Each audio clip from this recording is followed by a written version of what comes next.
नमस्कार, आप देख रहे हैं सच आरडी न्यूज।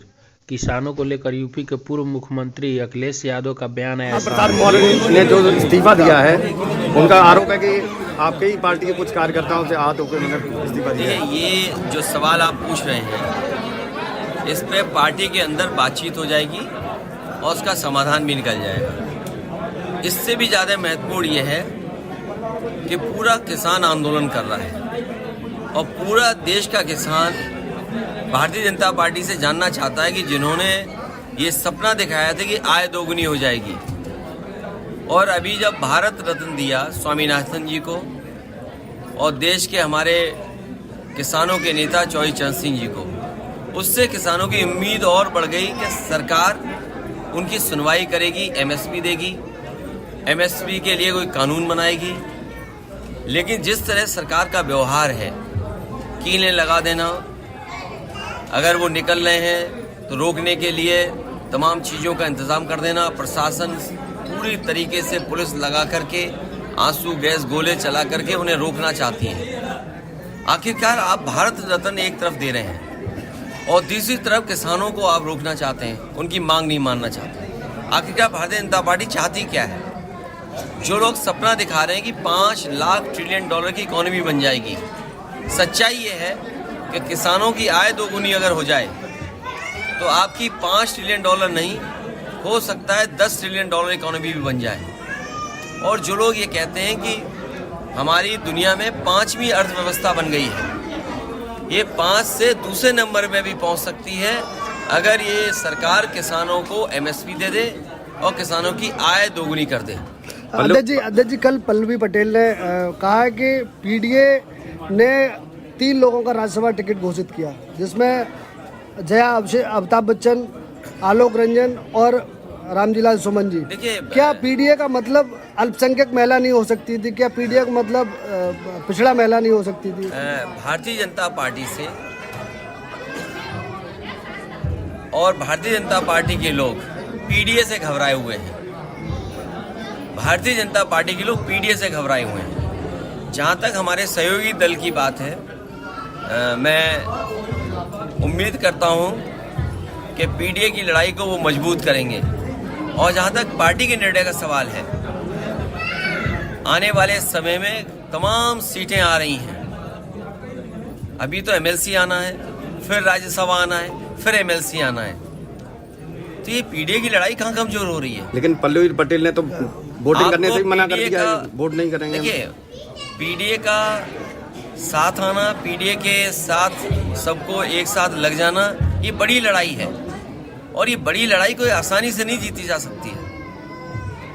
बड़ी लड़ाई में बहुत लोगों का साथ चाहिए होगा। पल्लवी पटेल कह रही हैं कि स्वामी प्रसाद मौर्य लगातार मेरे संपर्क में हैं, इसका क्या मायने निकाला जाए? अरे मैं देखो, तुम क्यों ऐसी बात कर रहे हो? अगला भारत रत्न किसी चैनल को भी मिलेगा। अध्यक्ष जी, मैनपुरी में लगातार अभी कुछ दिनों से सांड के हमलों में 5 किसानों की मौत हुई है। मैं अपने पत्रकार साथियों से कहूँगा, अगर अब वो बजट पढ़ेंगे तो इन सरकार ने मुख्यमंत्री योजना चलाई है जिसमें रखवाली करना चाहते हैं किसानों के खेतों की। मुख्यमंत्री खेत सुरक्षा योजना, अगर कोई इसको अनकोड करे, मुख्यमंत्री खेत सुरक्षा यही है कि सांडों से सुरक्षा करना, तो 50 करोड़ में सांड से कैसे सुरक्षा हो जाएगी? और फिर पूरे उत्तर प्रदेश में कोई दिन नहीं जाता है जिस दिन इन जानवरों की वजह से किसी की जान न जा रही हो। ये सवाल कई बार विधानसभा में उठाए, लेकिन सरकार इस समस्या का समाधान नहीं ढूंढ रही है। और तब नहीं ढूंढ रही जब देश के प्रधानमंत्री जी ने कहा था कि 15 दिन के अंदर छुट्टा जानवरों की समस्या का समाधान हो जाएगा। आप लोकसभा चुनाव कहाँ से लड़ने वाले हैं? आप कहाँ से लड़ने वाले हैं? बहुत जल्दी और सूची भी आ जाएगी आपके सामने। आजमगढ़ की चर्चा बड़ा जोरों पे है। रायबरेली से सोनिया गांधी ने लड़ने से मना कर दिया है। तो ये पार्टी की उनकी अपना फैसला है, हमारी पार्टी का अपना फैसला हो। नहीं, कांग्रेस का एक मजबूत गढ़ माना जाता है रायबरेली और अमेठी, लेकिन अब नहीं, मजबूत गढ़ तो नहीं है। ये सही है कि वो उनकी ट्रेडिशनल सीट है और कांग्रेस की सीट ही मानी जाती है। समाजवादी पार्टी ने हमेशा उस सीट पर कांग्रेस का ही सहयोग किया। मुख्यमंत्री योगी आदित्यनाथ ने कहा कि पूरे प्रदेश में 80 की 80 सीटें इस बार जीतने वाली है भाजपा। मैं आपसे कह रहा हूं कि भारतीय जनता पार्टी अपने सभी सांसदों की सीटें बदलना चाहती है, केवल एक के सिवा।